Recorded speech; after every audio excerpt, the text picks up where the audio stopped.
and welcome back to my channel. So today I'm going to show you how to make a super easy creme brulee. And the reason why I'm doing creme brulee is because there seem to be a lot of recipes out there that make it sound really complicated. But actually it's one of the easiest desserts to do. And also, because creme brulee is so easy and because I'm me, I'm also going to show you some really easy decorating to make your creme brulee look out of this world. So you can keep it plain and simple, or you can decorate it like me. So the ingredients you'll need for the creme brulee are right here in front of me. So eggs, we'll just be using the egg yolks, double cream, milk, or you can replace that with more double cream if you want it even richer, caster sugar, and some vanilla. Or you can use any other flavour you like, so like cardamom, lavender, orange blossom water, rose water, whatever you like. And that's all the ingredients. And you need some sort of like ramekin, so anything sort of wide and shallow that you can put in the oven will do. And then that creme brulee dish is going to go into a tin like this. And then there's going to be water around it, kind of like a moat. You can also have like a bigger tray, which you can fit like multiple ramekins in. It just so happens that this is what I have in my kitchen, so this is what I'm using. So you're just going to put all your egg yolks into here and then get rid of all your egg whites into here. Okay, so just crack your egg white into there, separate your egg yolk and chuck the egg yolk in there. Okay, that's 3 egg yolks, and then just chuck your caster sugar in. Whisk it all up, and I'm going to stop there. So I've just whisked it for like 30 seconds to a minute. You don't need to whisk it until it's really pale and fluffy like you would with a cake, because with a creme brulee you're not trying to get any volume or air into there, you just want it to be a nice thick custard. And then just add your cream and your milk, plus a squeeze of vanilla.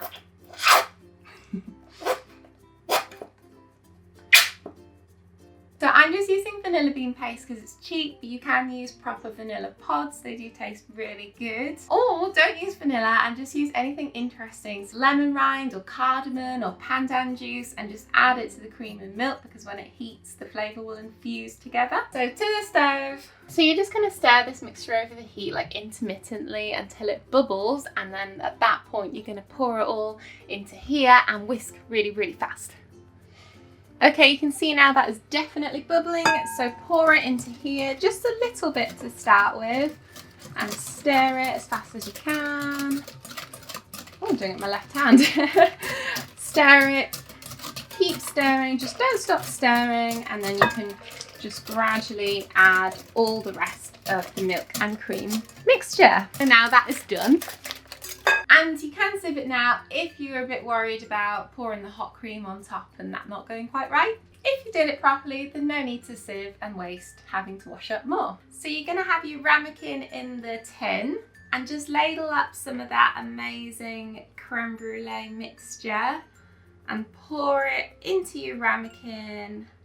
And basically you want to fill it as high as you think you can get away with, so that you can still carry it over to the oven. So don't fill it too high if your ability to carry plates level is not very good. My ramekin is quite shallow, so I'm going to try push it right to the top as much as possible.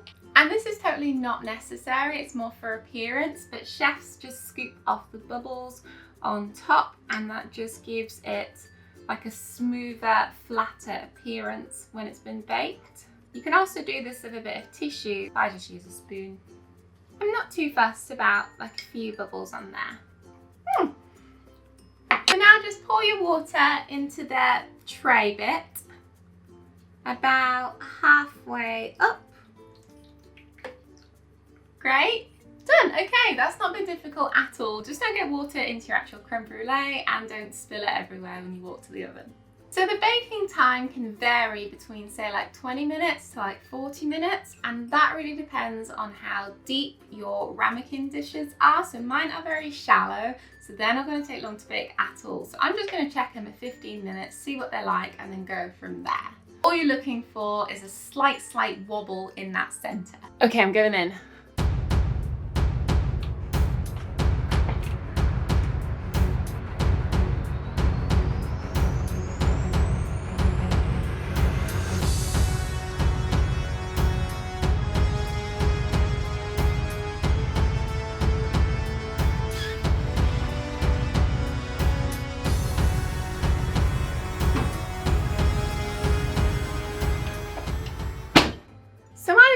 clumsy, and if I can do that, and I've given myself an extra challenge because I've put my creme brulee right to the top, then you can do it as well. And don't forget to set the timer and check on it. And now this guy is out of the oven, and you can tell it's ready because I can jiggle it, not too much or else water will come out, but you can see it slightly wobbling. My oven has hot spots, so I'll get a little bit of brown there where the oven's hotter. I don't mind that because it doesn't affect the taste of it at all. And also you're going to cover it with a caramelized sugar, so you won't even see it anyway. If that bothers you, then you can put like a little lid just over the creme brulee bit, or like a bit of foil. But really I think that's just so much faff and just makes it so much harder when you've already got to deal with all this water. Can't be bothered with that. You're just going to take the whole thing out, and I'm just going to do this quickly. There we go. It's been out of the oven for like 5 minutes. I can use my hands, so that water is still quite hot, so I had to be quick. And now I'm just going to put my creme brulees into the fridge to rest. So lots of people say like minimum 5 hours or something, and longer is better, like overnight. But do you know what? Sometimes I've left it for just an hour and it's been fine. The longer is probably better if you have the time. Creme brulee out of the fridge now, and it is time to blowtorch. Just sprinkle like a thin-ish layer of sugar on top. I mean, you can adjust this depending on how thick you want the crackly bit to be. And I'm using caster sugar, but you can use granulated or demerara. Basically, you can use any sugar that you like the taste of. And so I'm using a blowtorch to caramelize it, but you can also do this under the grill. Just make sure if you do it under the grill to keep a really careful eye on it. Now, everyone varies on how caramelized they like their sugar. I actually really like it pretty much close to burnt. So this is like nowhere near enough for me. You just do it however you like it. Look at those bubbles. It's so satisfying, this bit.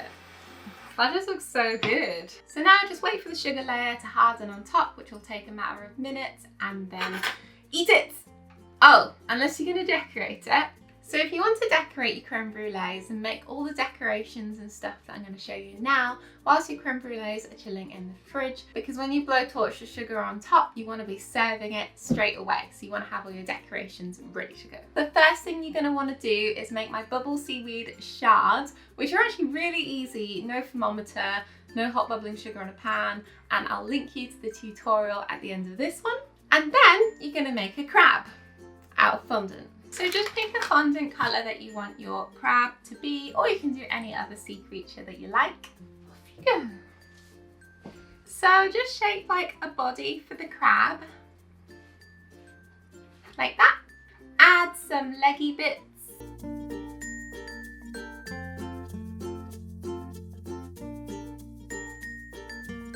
And some claws.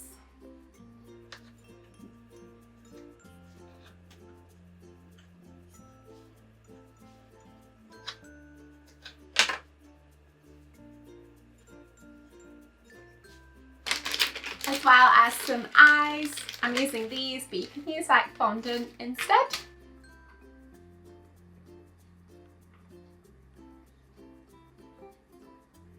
Then just add a little mouth.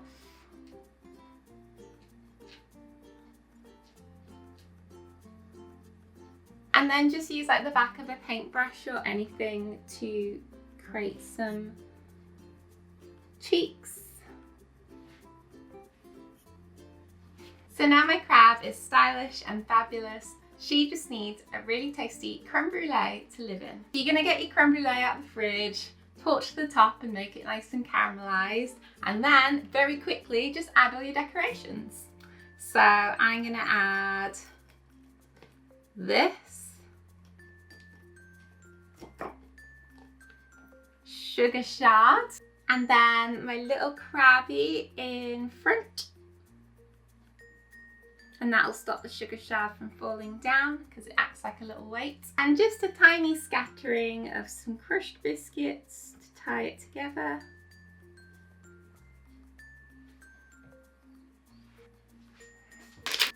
And just listen to this sugar on top.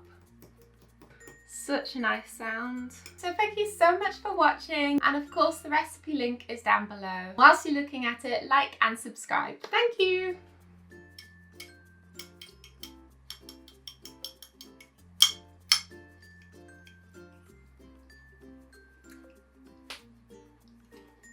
I just love creme brulee so much. You need to make this right now and subscribe. That's so good, Nabil.